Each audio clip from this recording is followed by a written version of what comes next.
Halo semua, jumpa lagi dengan saya. Hari ini saya berada di pekarangan depan rumah dan saya akan mengajak Anda semua untuk melihat persiapan saya menanam tanaman sayuran, yaitu kangkung. Yang akan kita bahas kali ini adalah persiapan lahan. Seperti apa persiapan yang saya lakukan, lahannya seperti apa, pembuatannya seperti apa, jadinya seperti apa, itu yang akan kita bahas. Jadi yang akan kita bahas ini adalah mengenai bedengan. Bagaimana saya membuat bedengan untuk tanaman sayur yang akan saya tanam. Nah, bisa dilihat di sini ada beberapa bedengan, 1, 2, 3, 4, ada 4 bedengan yang berada di pekarangan depan rumah, yang nantinya akan saya gunakan sebagai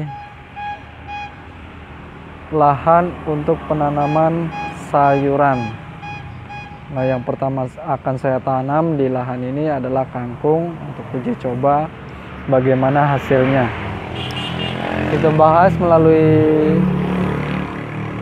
Kita bahas dari persiapannya. Jadi bedengan ini saya buat dengan beberapa bahan. Yang pertama adalah tanah seperti biasa, tanah pekarangan ini. Kemudian bahan yang kedua adalah campuran dari sampah daun seperti itu. Jadi di samping rumah ini kebetulan ada daun kakao, ada pohon coklat, pohon kakao yang banyak menghasilkan dedaunan yang rontok. Nah, dedaunan ini tidak saya bakar, tetapi saya gunakan sebagai campuran pada bedengan yang saya buat.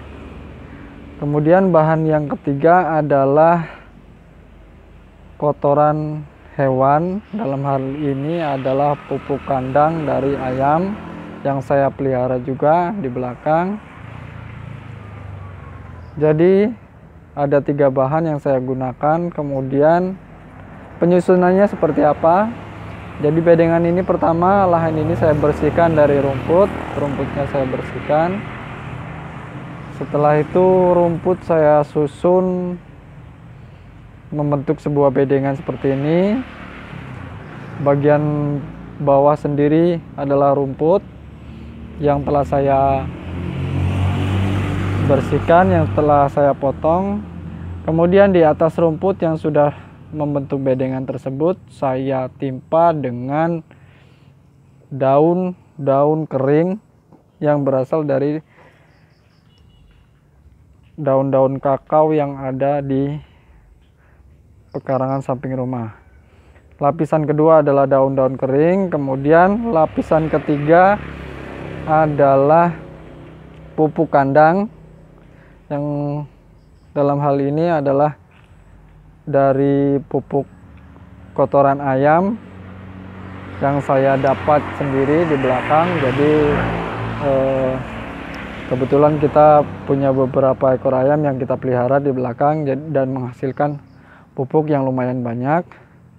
Setelah pupuk kandang, pada bagian berikutnya, kemudian lapisan tersebut saya siram dengan campuran air dan M4 pertanian. Nah, kenapa saya menggunakan M4 pertanian ini dengan sistem seperti ini? Tujuannya adalah saya ingin melihat hasil uji coba ini supaya pupuk tersebut bisa terfermentasi secara alami di lokasi penanaman secara langsung.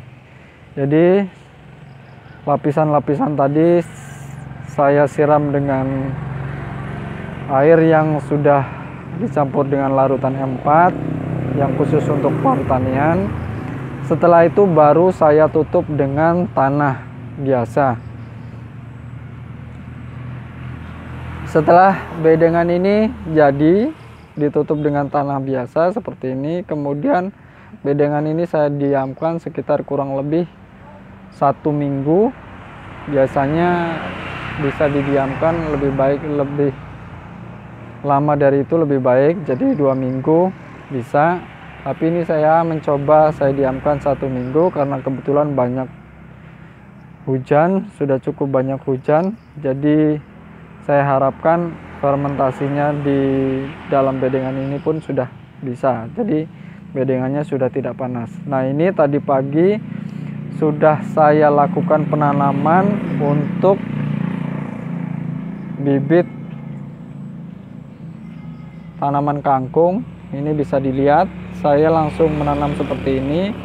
Jadi dibuat lubang-lubang, kemudian langsung kita tanam benihnya ke situ pada lubang-lubang tersebut. Nah, kebetulan setelah penanaman tadi kemudian diguyur hujan sedikit, jadi lahannya bisa langsung tertutup seperti ini. Kita akan menunggu beberapa hari setelah benih tanaman ini mulai berkecambah. Inti daripada pembahasan saya kali ini, saya ingin mengajak kepada Anda semua untuk benar-benar memperhatikan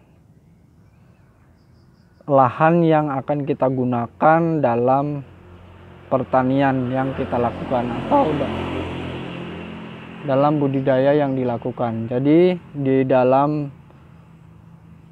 pertanian, dalam teknik pembudidayaan sesuatu, itu sebaiknya kita tidak hanya mempertimbangkan masalah kesuburan tanamannya saja, tetapi perlu diperhatikan juga tentang kelangsungan hidup dari tanah atau lahan yang kita gunakan. Jadi bisa dikatakan apa yang saya tanam ini merupakan tanaman organik. Jadi saya di sini tidak menggunakan pupuk kimia, saya memanfaatkan kompos, memanfaatkan kohe atau kotoran hewan untuk pupuk yang akan memberikan perkembangan yang positif, yang bagus untuk tanaman yang saya pelihara tersebut. Untuk sementara penampakannya seperti ini, jadi lokasinya seperti ini.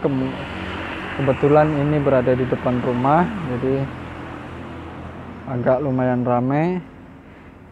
Ini baru 1 hari ya, baru 1 hari penanaman ini. Nanti beberapa hari kemudian akan saya perlihatkan juga bagaimana kualitas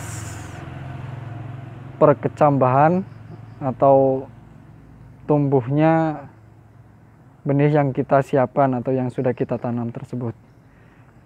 Sekali lagi, yang saya ingin sampaikan, yang saya ingin tekankan pada video kali ini adalah bahwa dalam melakukan budidaya tanaman pangan sebaiknya kita juga tidak mengabaikan unsur-unsur yang ada di dalam tanah, sehingga kita bisa mendapatkan tanaman yang berkualitas, bukan hanya 1 kali tetapi secara terus-menerus. Itu saja untuk video saya kali ini. Mudah-mudahan apa yang saya bahas, apa yang saya sampaikan ini bisa menjadi inspirasi, menjadi motivasi untuk kita semua agar menjadi petani yang lebih baik, yang sukses, dan tentu saja menghasilkan produk-produk yang sehat untuk dikonsumsi. Itu saja, terima kasih, sampai bertemu pada video saya selanjutnya.